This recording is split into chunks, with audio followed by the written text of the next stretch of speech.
What's up, fight fans? This is Kurt DeVille with Counterpunch Boxing News, and of course, I got some new news for you. As I promised you guys, I would give you a recap on the Joe Rogan Deontay Wilder podcast and give you a breakdown of it, show you guys what happened, what I feel about it, from start to finish. It is kind of lengthy, so it won't be that long, but I just wanted to scam through it and give you guys a synopsis of this podcast, which it was a very informative podcast. It showed why Deontay Wilder, of course, for those who don't know, why he went into the sport of boxing amongst other sports, because in Tuscaloosa, they didn't do that, as he said. Boxing wasn't big in Tuscaloosa. In a lot of small towns like that, boxing is not a big place. If you notice, like a lot of journeymen and a lot of, or not necessarily journeymen, but a lot of fighters that come from strange areas, they're really not good boxers because they don't have that fundamentals, because nothing was developed, because they haven't had the proper places to train unless they went somewhere else and got that proper training, like Wild Card or Joe Goossen's gym or et cetera, et cetera, et cetera, right? So, he started with that, of course, is Joe Rogan. And Joe Rogan, was very impressed with his freakish power, and he was just like, yeah, well, I am a big freak, and, I have freakish power. And then, he told the story about his grandmother, and his grandmother said that he was anointed by God, so she's seen something special in him, and I've heard that story, half a dozen times at least. So he told that story on Joe Rogan. Also, he covered a lot. He spoke of his times working at Budweiser. I heard the story of him working at IHOP because that was a story that he pitched to the media then, but I didn't know he drove a Budweiser truck. So he was pretty much a hustler or whatever. He did what he needed to do, which was very impressive. And basketball and football was one of the things that he wanted to edge, but those weren't the things that he peaked in.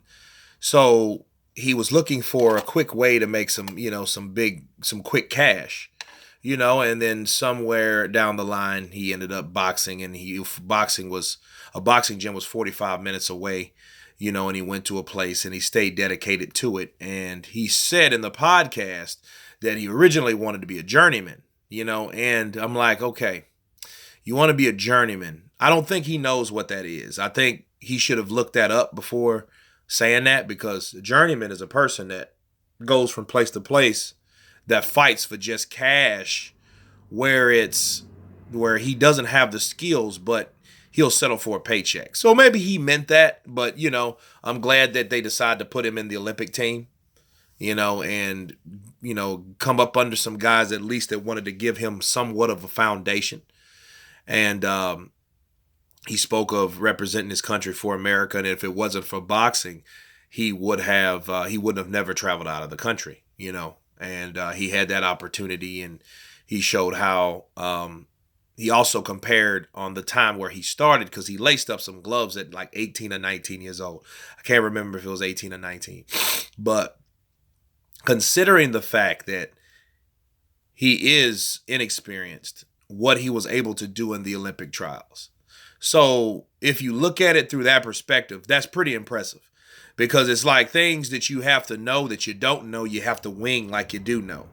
You know what I mean? So that was impressive to that extent, because yes, he got knocked out. Yes, he's the bronze bomber. He lost by default, but he got to that point though, having strength, I guess, and just being instinctive, you know what I mean? And I guess faking it till you make it or whatnot, and until that right person came along. But look how far he got in the Olympic trials. If you get out of the Olympic trials and you half-ass know your head from your ass anyway, and you're able to make third place, that's very impressive. And like Joe Rogan did compare that, like, hey, whoever done that? You know what I mean? Has anyone ever done that, not having the experience and got through the Olympic trials like they did? That's just like someone taking a chemistry test and making third place on the chemistry test and don't know hardly shit about chemistry. So I get it. That was impressive because if you look at it through that way, look at it that way, you'll know, okay, that is pretty impressive. You know what I mean? You're like, oh, okay, well, shit. I mean, that is impressive. You know, he didn't really know shit. You know what I mean? And he was able, for whatever he learned in the gym when he used to go every day, he used whatever he knew, you know, versus people that's been boxing from age 6 or age 4 or age 8, you know, on up to that point, you know, and he's in the ring with these guys. So that was pretty impressive. And also, you know, I'm glad Deontay Wilder decided to go on Joe Rogan. Okay. Because I questioned that when Tyson Fury went on Joe Rogan. And I always want to question, like, well, okay, well, why the hell isn't Deontay Wilder on Joe Rogan? You know, Joe Rogan's a viral podcast. It's very popular worldwide. You know, and it's worldwide. It's a worldwide podcast. And if you want your name out there, if you want to know, if you want to be about anyone, to get your voice, your message, your story out, that's the way to do it. You know, go to Joe Rogan, especially if you have something worth talking about. You know, and then I just wondered, like, okay, and then that's one of the things where what made me think about Deontay, like, okay, well, what the hell is your management team doing? You know, so this particular fight spawned a lot of stuff. You know, I'm glad he's on here. I'm glad he took this opportunity because, you know, as far as talk shows and stuff like that, he didn't do that. You know, of course, he's going to be who he's going to be. I think that as far as him pronunciating words, that's just Deontay. You know what I mean? You'll catch little stuff, you know, he'll say all the time, but you'll see he'll try to correct it in mid-stride or whatnot. So, but I am glad he's on there because you look at that podcast now, the views are almost at 1 million views, you know, because of the performance.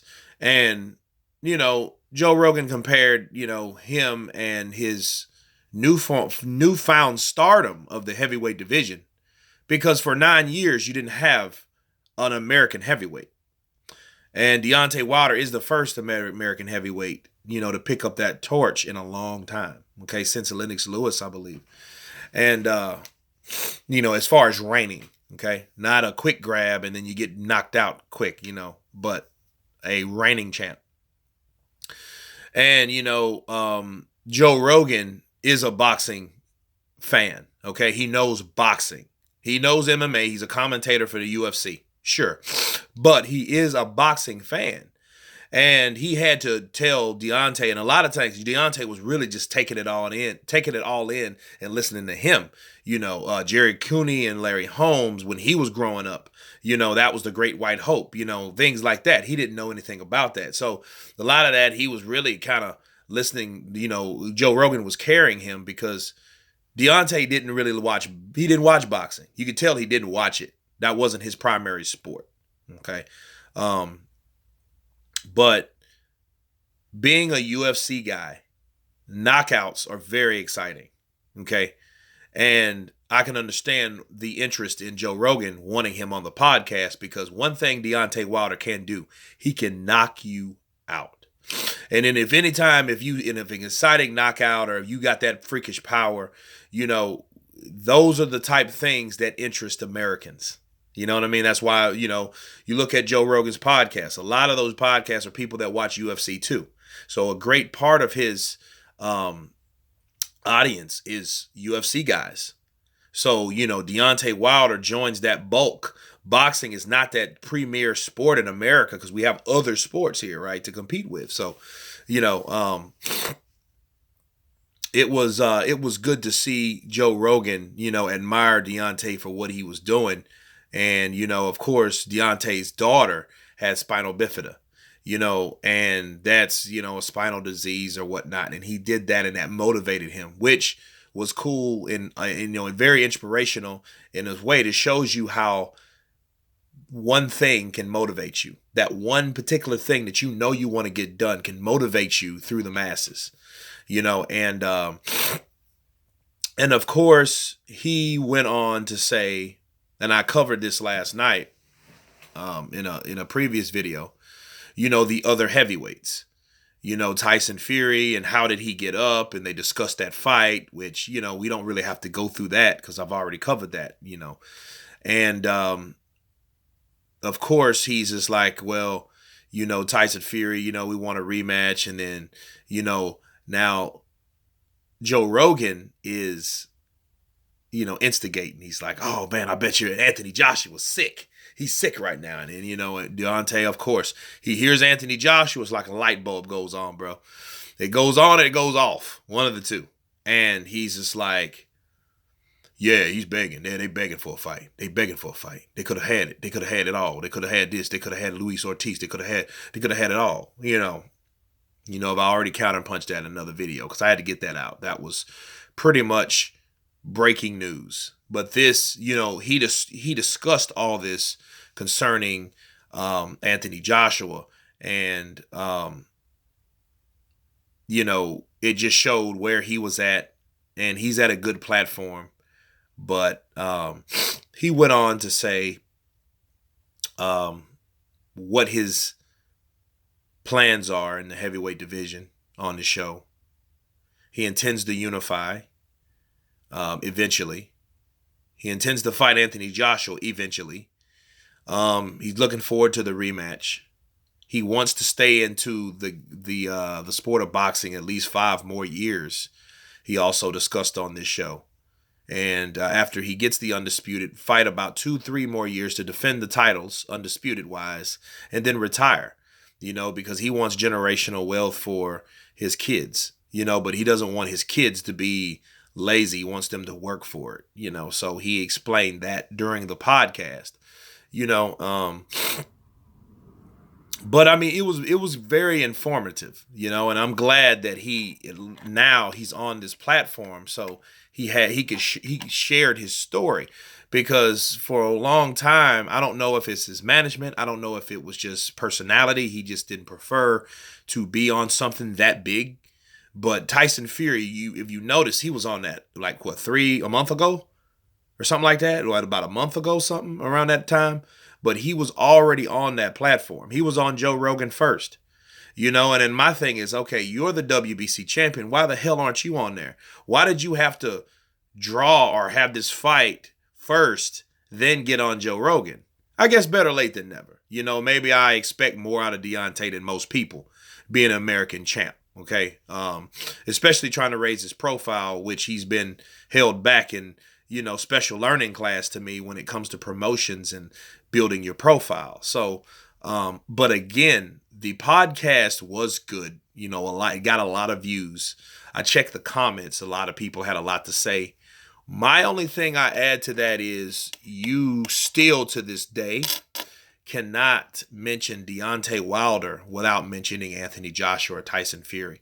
So when the day will be comfortable to me, when you can mention Deontay Wilder without mentioning Joshua or Fury, when he's his own, entity, you know what I'm saying? His own person, when he's proved himself, when he's fought these guys, when he says he wants to fight the best, that's what I expect. When you hear Deontay Wilder, you should hear an American champ that fought the best people, win, lose, or draw. Okay. But the podcast was good. Of course, I'll send you guys a link, in case you haven't seen the podcast, if you want to look at the, the details and the things that, they talked about in the podcast, that will be below to you guys.